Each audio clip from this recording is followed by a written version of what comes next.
Hello and welcome to our training today. Glad to be with you and share with you some quick thought. First, I would like to introduce myself. I'm Bruce Eckman, and I'm the founder of EasyNet Tools Incorporated.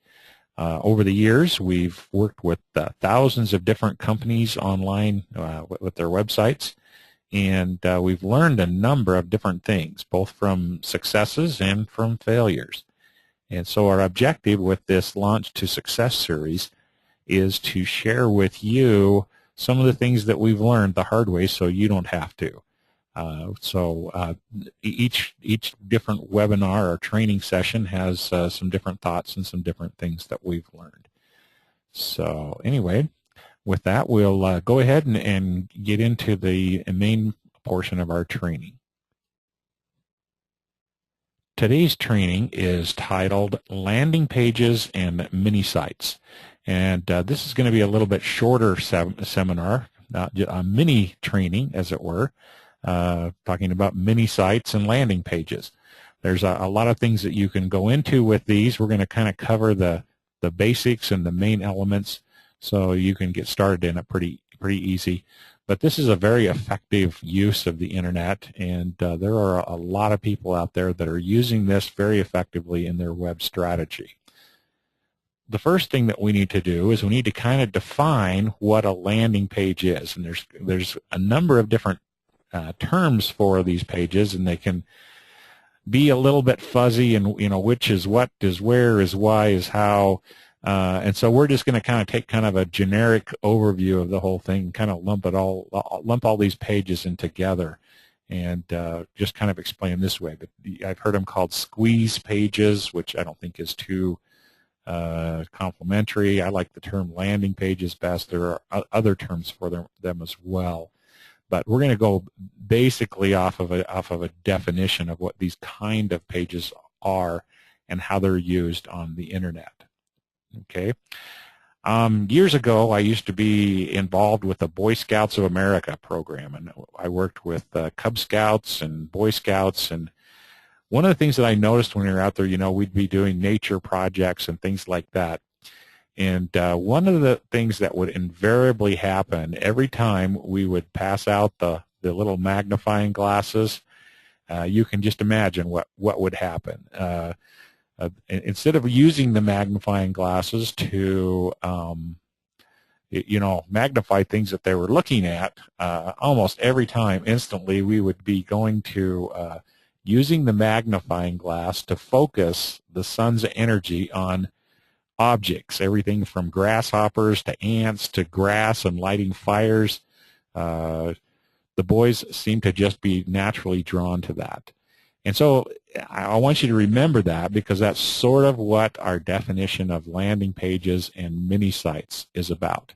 It's all about focus. These are very, very tightly focused web pages or websites, and that's really my definition of it. Okay, so if you think about that magnifying glass, when you work with it and trying to focus the sun's rays, what you have to do is you have to move it back and forth until you get that focus just right. And when you get that focus just right, good things or bad things happen, depending on your perspective, I guess. But if you get the focus just right, it works really well for what you're doing. And these landing pages are the same principle. A landing page or a squeeze page or whatever you call it, the objective is to get the focus just right so things happen, okay?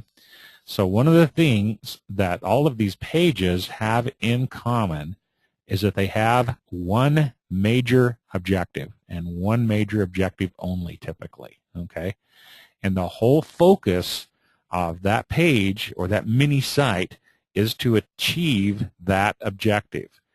And so if you think about that can be incredibly effective, because you're focusing all that energy on one thing. And so if you're developing a landing page, you need to be very, very clear before you start on what that objective is. What is it that you want to do with that page? How are you going to focus that down? What is your goal? What is your objective? If you want to burn up ants like these scouts I worked with used to do all the time. You see them out there on top of the ant pile with the magnifying glass, or light a fire. You need to define your objective, okay? And then everything that you do is going to be built around that single, simple objective, okay?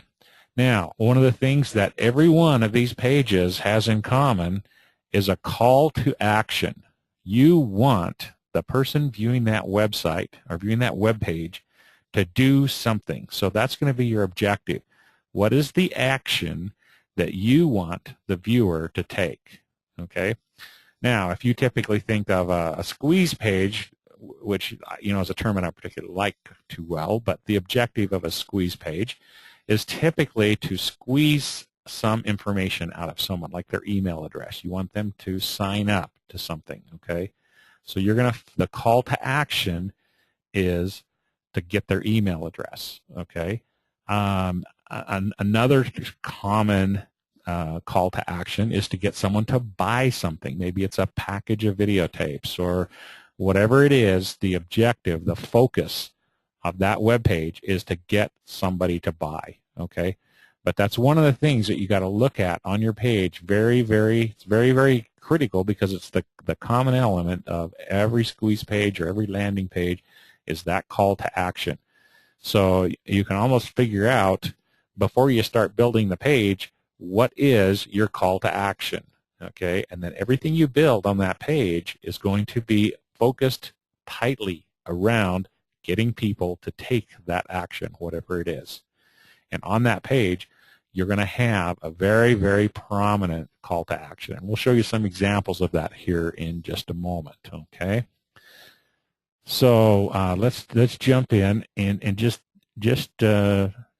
show you exactly what a landing page would look like. And there are a number of different ways that you can build landing pages and different things that you can try, and there are different people that tried different things.